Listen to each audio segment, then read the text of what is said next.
Hello, fellow dreamers, and welcome to my space. My name is Nikita Antoine, and today we'll be doing a lunar framework session on the new moon in Sagittarius, which is shortly coming up upon us. It's coming up on 12/12, so very interesting. It's like the 12/12 portal.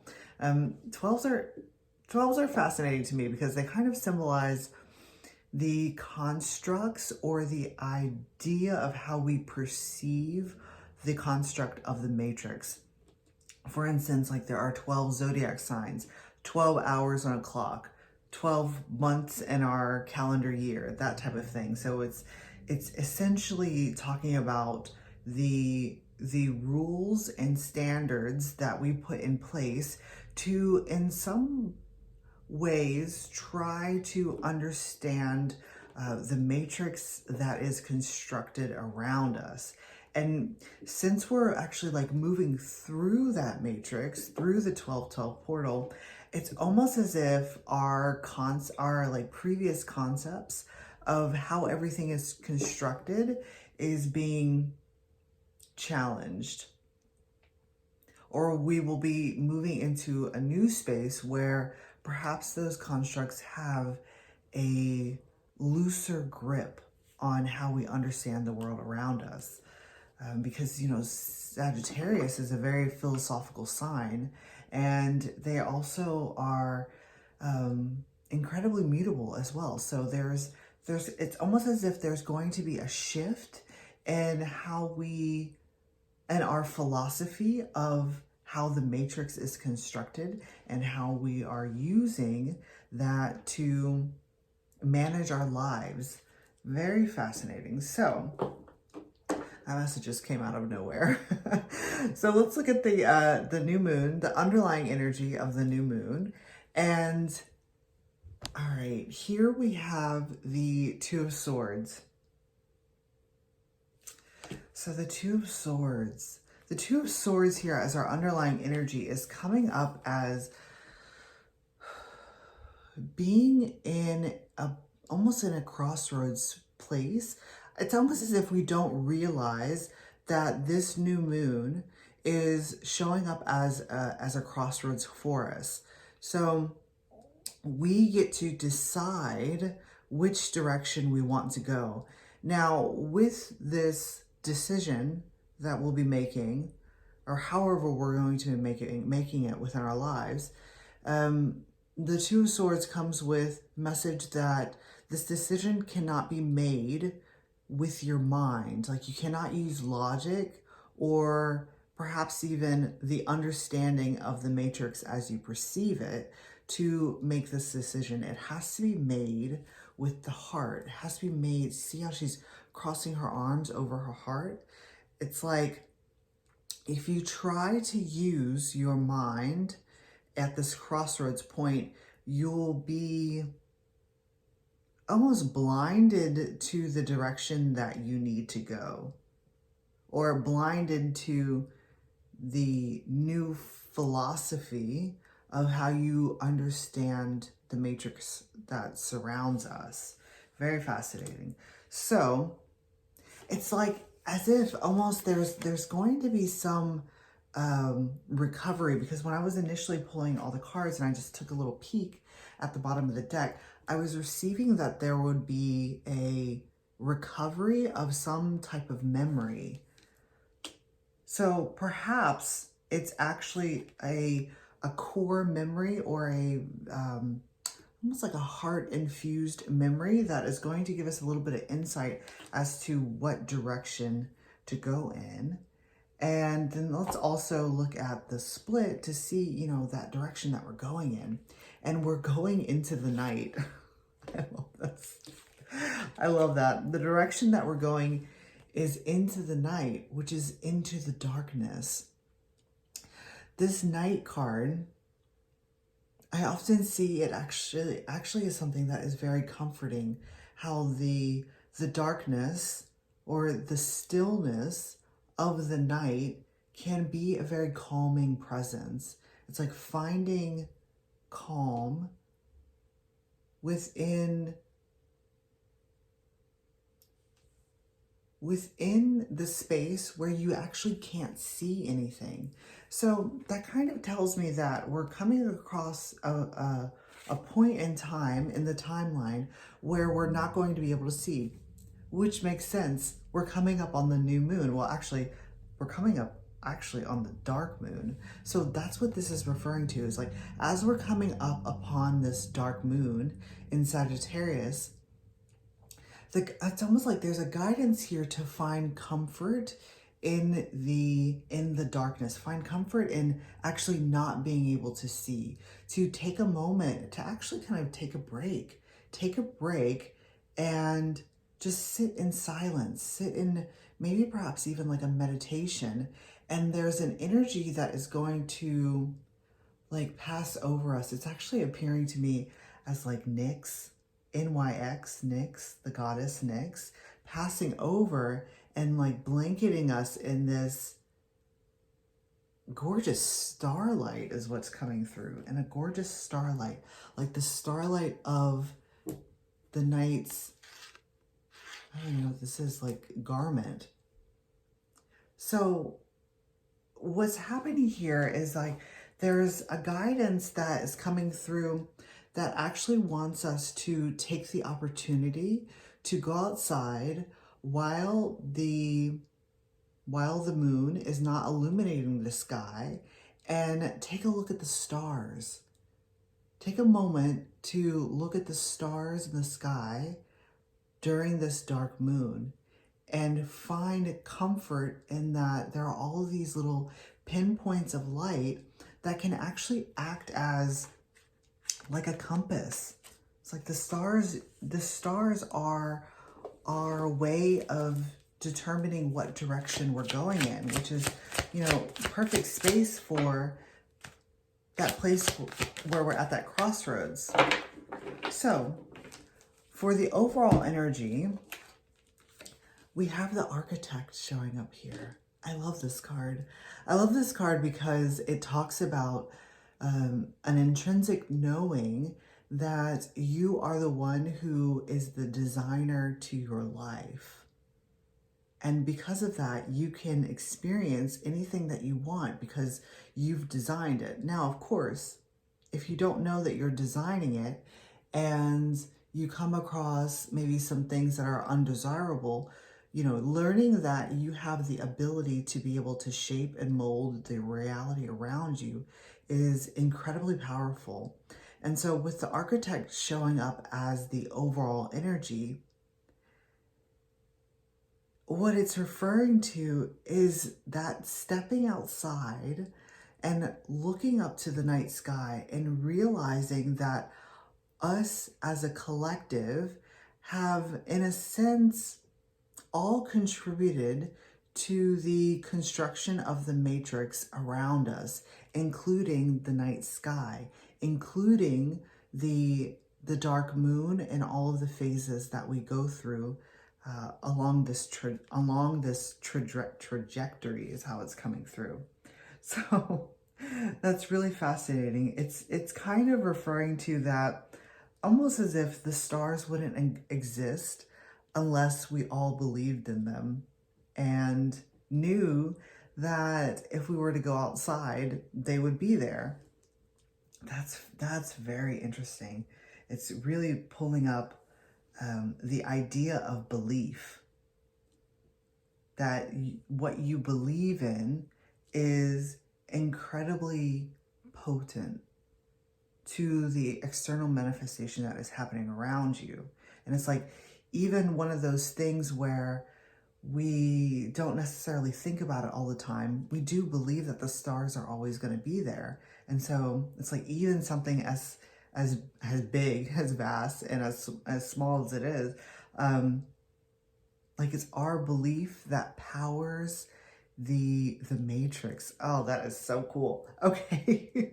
So we're starting off the reading here with the Six of Cups, and it's actually coming along with the Six of Wands as well. So two sixes, which talks about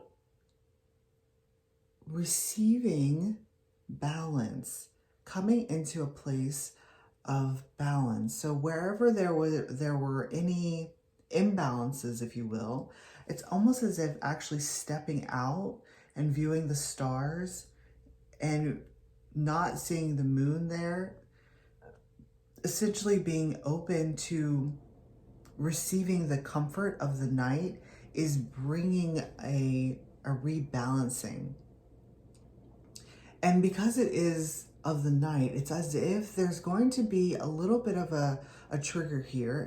It's actually coming through as like a good trigger, a trigger that would promote you to think about previous times. It's coming through as like nostalgic. It's like, when's the last time that you looked up at the night sky and saw all the stars like this? And whatever time that was, it was during the Six of Cups. It was like while you were with someone else who appeared incredibly similar to you. You know, these two, 1111, these two boys here are twins. And of course, with that 1111, it's kind of referring to that the last time that you saw the stars like this, you were with someone who is intrinsically connected to you in a way that, like, there's no doubting the connection, because it's like they're your twin. So in a sense, it's like they'll always be with you, right? So now, coming back into this present day, back into this Six of Wands, where you are receiving recognition, you've been very successful in your endeavors. You've moved forward. You've actually grown up. You see how these ones here are boys. You've actually grown up.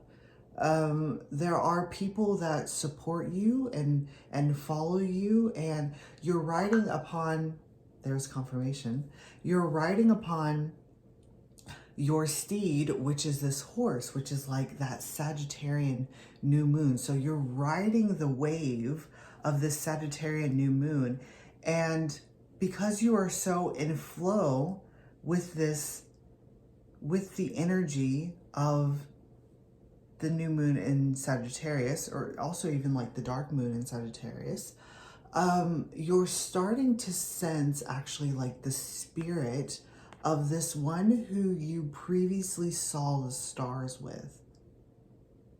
Because I'm seeing this yellow banner here. It feels as though they're not in your life anymore. They're not in your life anymore. But their spirit, their essence, is with you now. It's like it's also supporting your movement forward, and in some ways is actually acting as your banner flag. It's like they are the inspiration behind whatever you have built up, and you're using that as your, it's kind of coming through as like branding. It's like you're using the energy, the loving energy that you have for this one, as to promote yourself. It's very fascinating. So you're actually, it's coming through as like this was a very gorgeous moment when it happened. And as you're riding this wave into your success, it's like you're taking a moment to actually look back at the last time that you saw the stars as clear as they were in the night sky. And so, that might even be referring to that last new moon in Sagittarius. So think about maybe this moment here actually happened on a previous night, on this same new moon, but previous years behind you. So it's like, think about maybe last year or the year before that, something along those lines.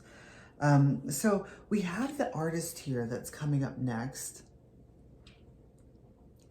And the artist here is referring to you actually looking at the interconnection between you and this one, the one who was with you the last time that you looked at the stars. And with the artist, it's coming through as like taking observations.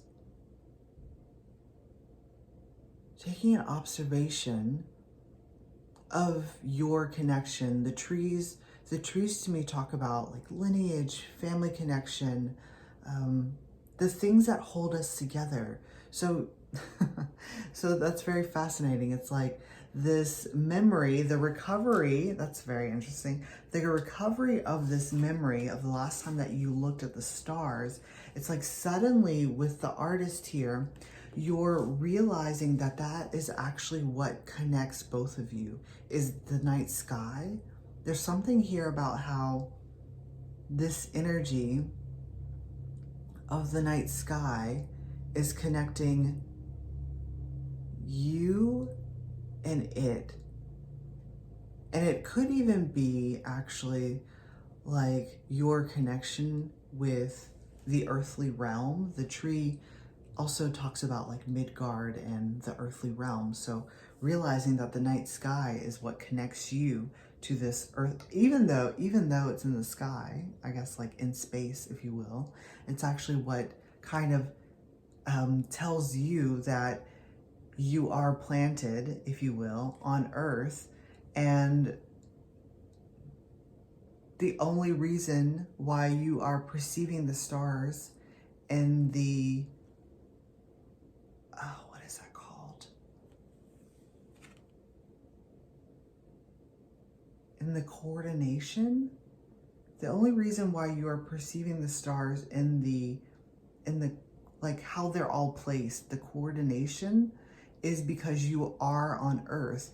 And if you were actually to be elsewhere, maybe off planet or outside of Earth, you would be viewing them in a very different way. And so there's suddenly like a moment here that's coming up that is not only is it very comforting in a sense that, you know, you're finding out that almost it's coming through as like you're finding that you do belong here. It's coming up as like a belonging.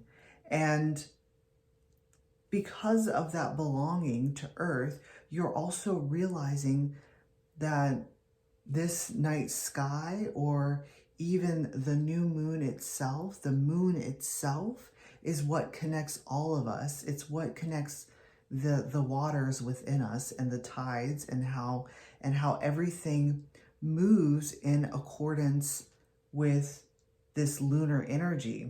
That's so fascinating. And so we're ending off the reading here with this Nine of Wands. And this kind of came through a little bit with some defensiveness. It's actually referring to almost having an existential crisis, if you will. And it's like suddenly you are feeling so connected that that connection is actually, it's like blowing your mind. It's almost as if you are not wanting to be connected. You're not you're wanting to stand apart, just like the Six of Wands. The Six of Wands, you know, he stands out from the crowd. The Nine of Wands here also stands out in a way that they're defending themselves and defending their territory. So your territory of being a completely unique soul who has no attachments or connections to anything around. It's almost as if that was kind of like your mission in some ways, was to rid yourself of attachments. But in this moment, you're realizing that no matter how much you try to put up boundaries and defend yourself against attachment. It's like they're always going to be there. They're always going to be there because there is an intrinsic, like, tying, or if you will, or an entanglement. It's coming through as like an entanglement with the, well, with the architect here, with the matrix, and with also everyone else's input of how the matrix should be perceived. So that is fascinating. Because in some ways, it's kind of like, you can't really shift what you're experiencing at this present time, because everyone else is also in agreement that we should be having a dark moon.